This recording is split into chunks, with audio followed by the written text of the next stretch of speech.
அன்பு நிர்வாகிகள் அனைவருக்கும் பொங்கல் நல்வாழ்த்துக்கள்.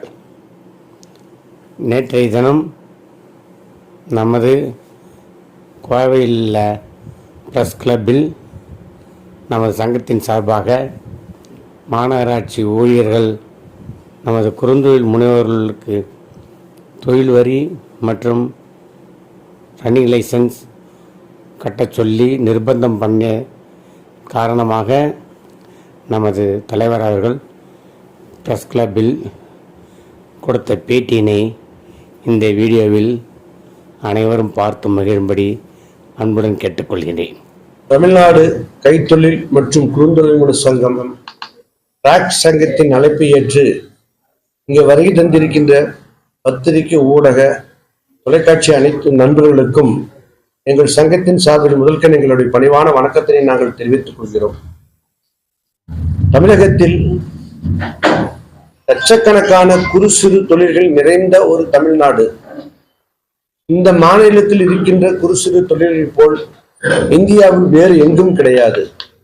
அந்த குறு சிறு தொழில்களால் தமிழகத்தினுடைய வளர்ச்சி என்பது பிற மாநிலங்களை ஒப்பிடும்போது தொழிலில் பன்முகம் வளர்ச்சியோடு வளர்ந்து முன்னணி நிற்கிற மாநிலமாக இருக்கின்றது.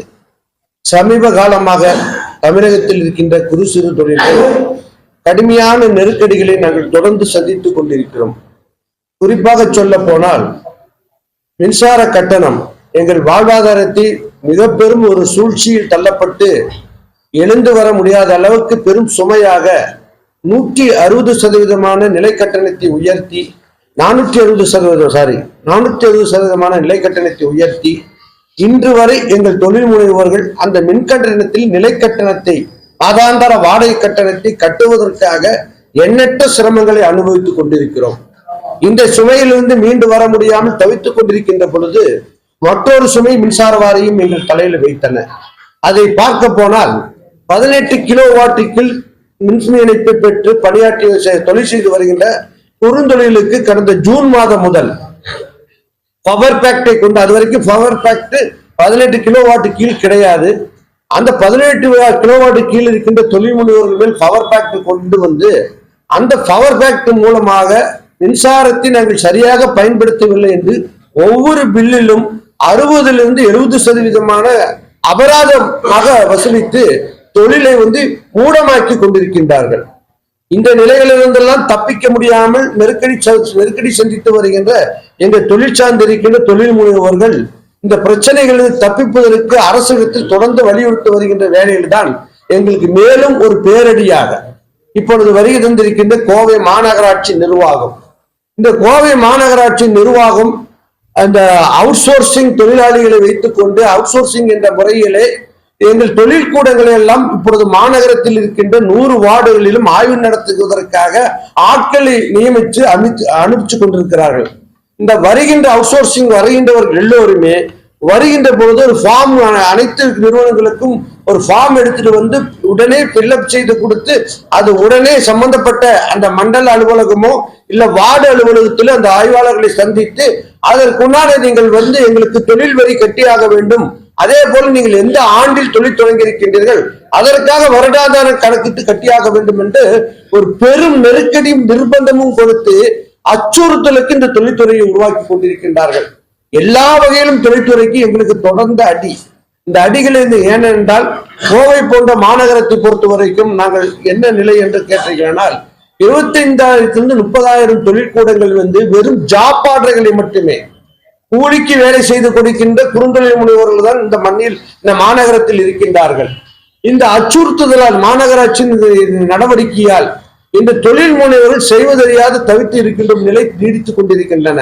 இது சம்பந்தமாக நாங்கள் ஏற்கனவே ஒரு முறை நெருக்கடி கொடுத்த பொழுது ஆணையாளர் அவர்களிடத்தில் நாங்கள் முறையிட்டு இருந்தோம். எங்கள் தொழில் சார்ந்திருக்கின்ற தொழில் முனைவோர்கள் எல்லாம் அழைத்து இந்த மாநகராட்சியில் நீங்கள் தொழில் வரி விதிப்பது சம்பந்தமாகவும் ரன்னிங் லைசன்ஸ் எடுப்பது சம்பந்தமாகவும் ஒரு கலந்து உரையாடி ஒரு முறைப்படுத்தி அதை நாங்கள் செலுத்துவதற்கு தயாராக இருக்கும். அது தாங்கும் சக்தி இருக்கிற அளவுக்கு எங்கள் மேல் வரி விதிப்பு கொண்டு வர வேண்டும் என்ற அடிப்படையில் கேட்டிருந்தோம். ஆனா அது எல்லாம் இல்லாமல் இன்று கிட்டத்தட்ட பாத்தீங்கன்னா தொழில் வரி ஒரு பக்கம் செலுத்த சொல்லி நெருக்கடி ஒரு பக்கம், மறுபுறம் பார்க்க போனாங்க இந்த இண்டஸ்ட்ரீஸ்க்கெல்லாம் வந்து மட்டும் இருக்கக்கூடிய எல்லாம் 10க்கு 20க்கு ரூமுகள் 10க்கு 10 ரூமுகள், 10க்கு 30 ரூமுகள் தான் இந்த இண்டஸ்ட்ரீஸே நடந்துட்டு இருக்கு. இப்ப என்ன பண்றாங்க கேட்டீங்கன்னா, இது பாத்தீங்கன்னா கோவை மாநகரத்துடைய வளர்ச்சி என்பது இந்த தொழில்கள் முன்னில டெக்ஸ்டைல் இருந்தது, இப்பொழுது இந்த தொழில் நோக்கி வளர்ச்சி இருக்குது.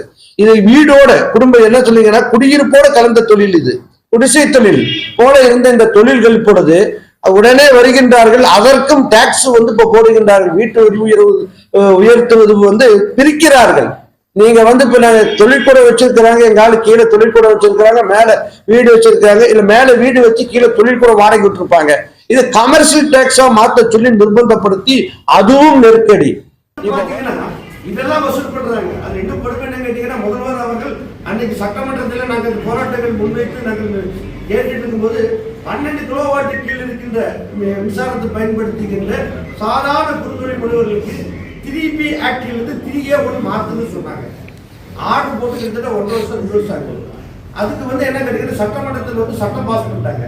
அந்த 12 கிலோவாட்டில் மின்சாரத்தை பயன்படுத்துகிறவர்களுக்கு 3Bலிருந்து 3A1 மாத்தியாச்சுன்னா அதுல என்ன நன்மை கேட்டீங்கன்னா, இவங்க மின்கட்டணம் 4 ரூபா 65 காசு 4.70 ரூபாய் தான் ஒரு யூனிட் கட்டணும். இப்ப பாத்தீங்கன்னா 8 ரூபா 9 ரூபாய் கட்டிட்டு இருக்கிறாங்க. அப்ப அது மாற சின்ன ஒரு இதுதான், 500 யூனிட் வரைக்கும் அது அந்த சலுகை அதுல கிடைக்கிறது.